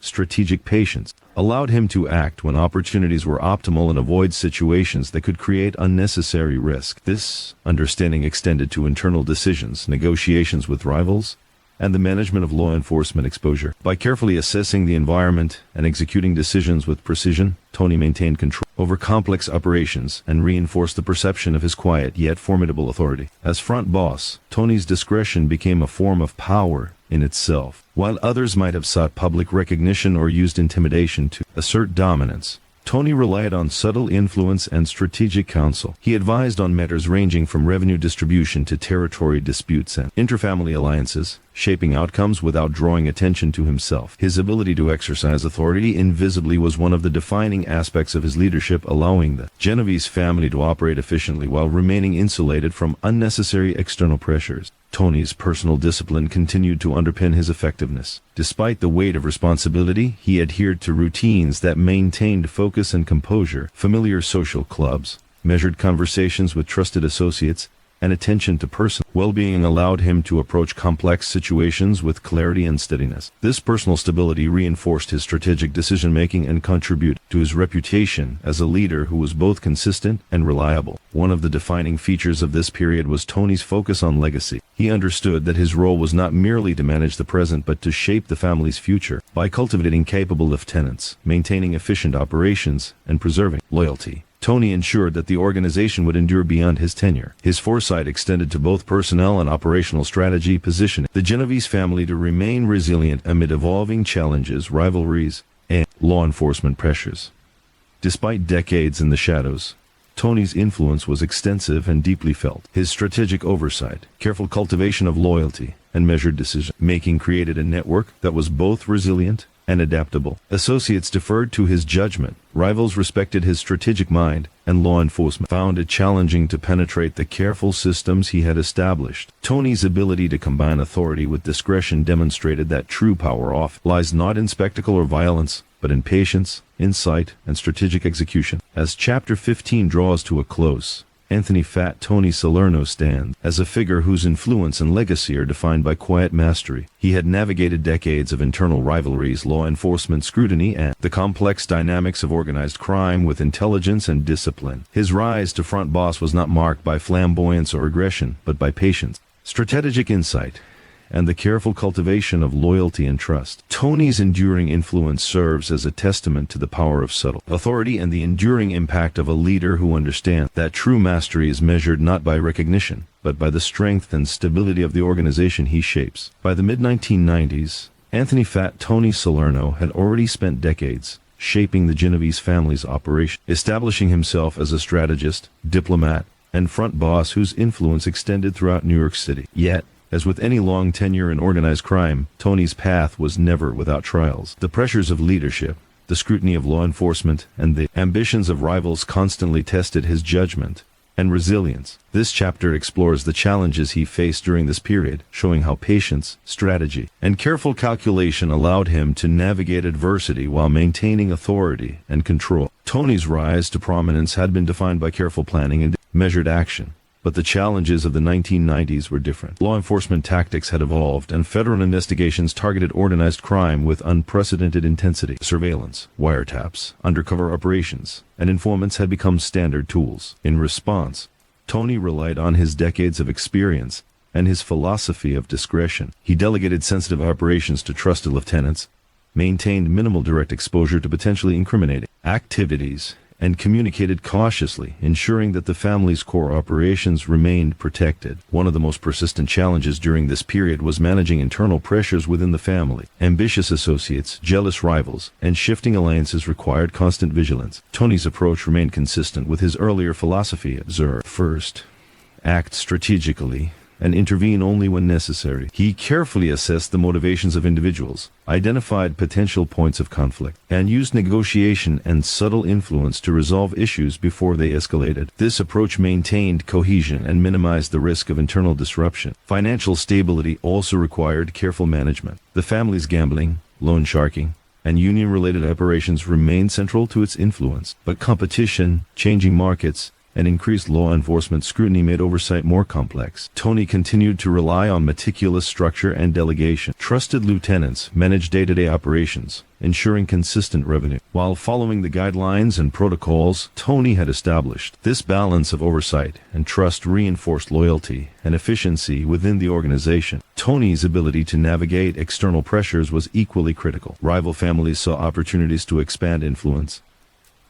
exploit weaknesses, or provoke conflict. Tony employed diplomacy and foresight, negotiating alliances when beneficial and diffusing tensions when necessary. By anticipating moves from competitors and responding with strategy rather than force, he preserved the stability of the family's network. His reputation as a calm, intelligent leader often discouraged unnecessary aggression from rivals, reinforcing his authority without overt confrontation.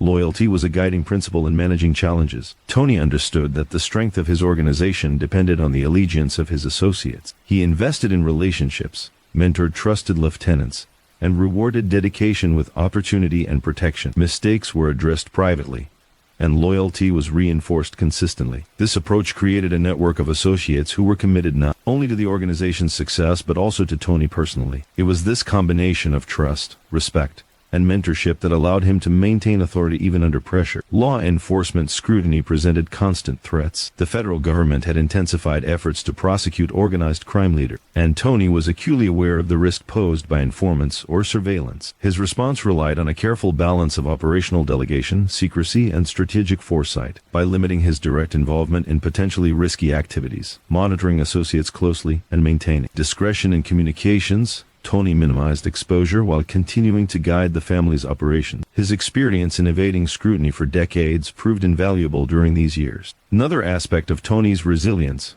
was his personal discipline. Despite the increasing pressures of leadership and scrutiny, he maintained routines and environments that provided clarity and focus. Familiar social clubs, private conversations with trusted associates, and structured attention to health and composure allowed him to approach decisions calmly. His personal stability reinforced the stability of the organization, ensuring that his authority remained grounded and reliable.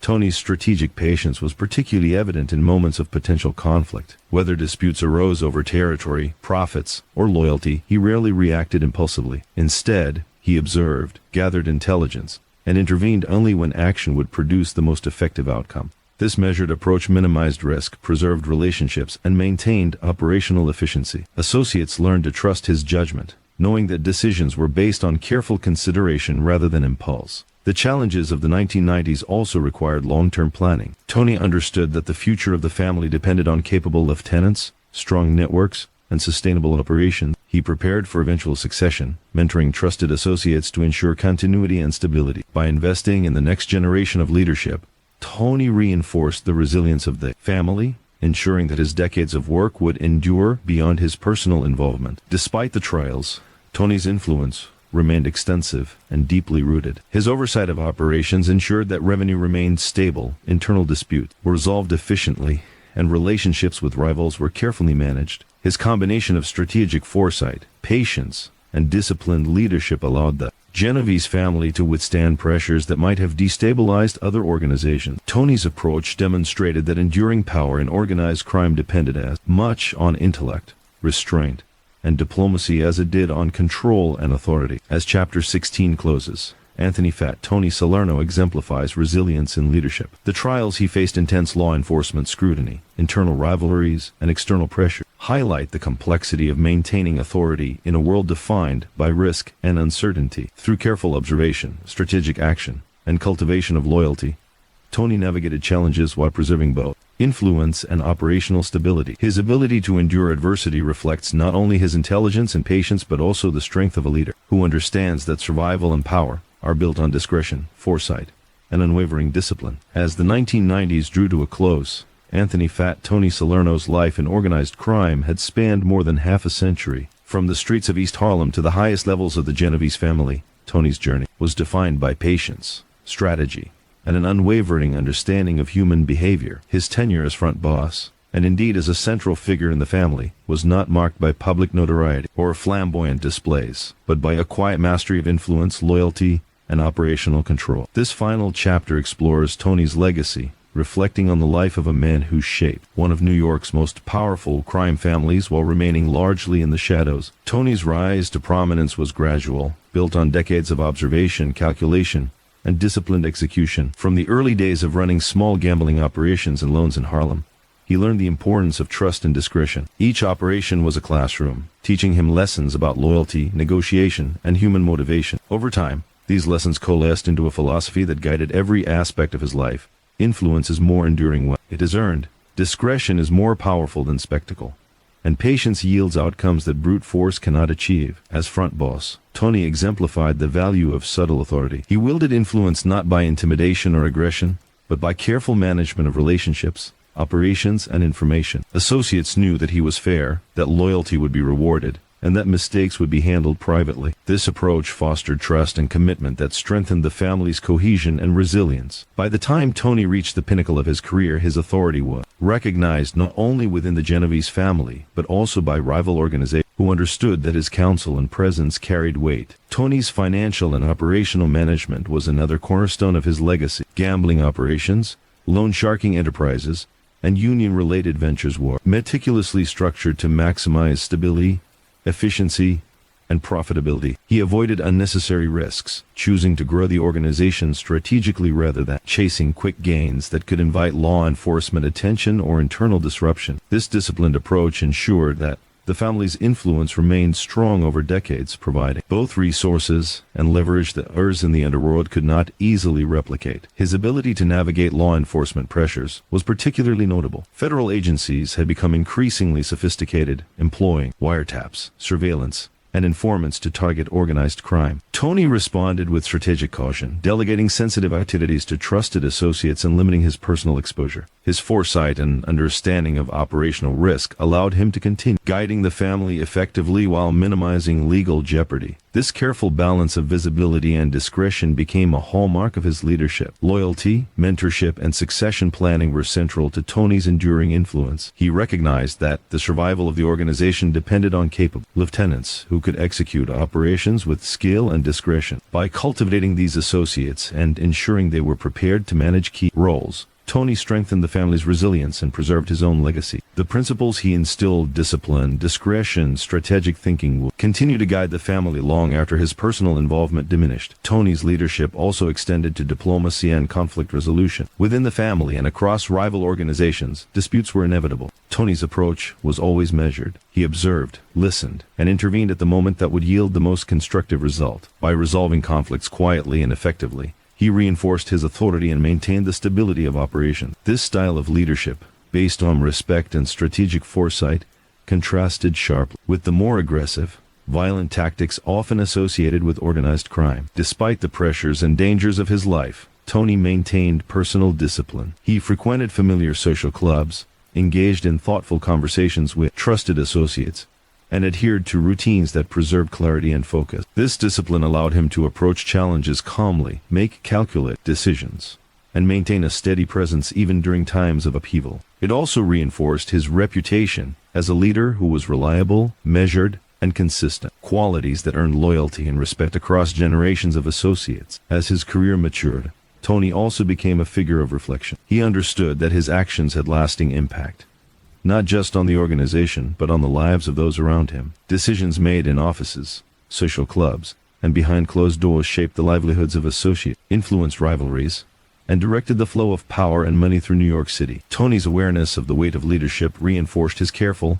deliberate approach, demonstrating that influence, when exercised thoughtfully, could endure far longer than brute force or intimidation. By the end of his tenure as front boss, Anthony "Fat" Tony Salerno's legacy was evident in multiple dimensions: operational stability, disciplined leadership, strategic foresight, and the loyalty of a tightly knit network of associates. Harlem, once the cradle of his early operations, remained a testament to his beginnings, but his influence had extended far beyond, touching the entire Genovese family and shaping New York's criminal landscape. He had achieved a level of mastery and leadership that few could replicate, blend strategy, discretion, and human understanding into a model of enduring authority. Even as time passed and external pressures continued to evolve, Tony's influence remained deeply felt. Associates continued to respect his guidance. Rivals continued to recognize his strategic mind, and law enforcement struggled to penetrate the resilient networks he had cultivated. His life demonstrated that true power often lies in subtlety, patience, and careful calculation rather than spectacle or fear. Tony's enduring impact was a result of decades of disciplined effort, strategic planning, and unwavering attention to loyalty and trust. As this final chapter closes, the story of Anthony "Fat" Tony Salerno served as a testament to the power of strategic discretion and long-term vision. His life, from the streets of Harlem to the position of front boss, illustrates that leadership is as much about intelligence, patience, and relationship management as it is about control or influence. Tony's legacy within the Genovese family and within the broader narrative of organized crime in New York City is one of quiet mastery, calculated strategy, and enduring authority. In the shadows of power, he left a mark that would be remembered long after his presence faded, a symbol of what can be achieved through discipline, foresight, and an unwavering understanding of the human landscape in which one operates.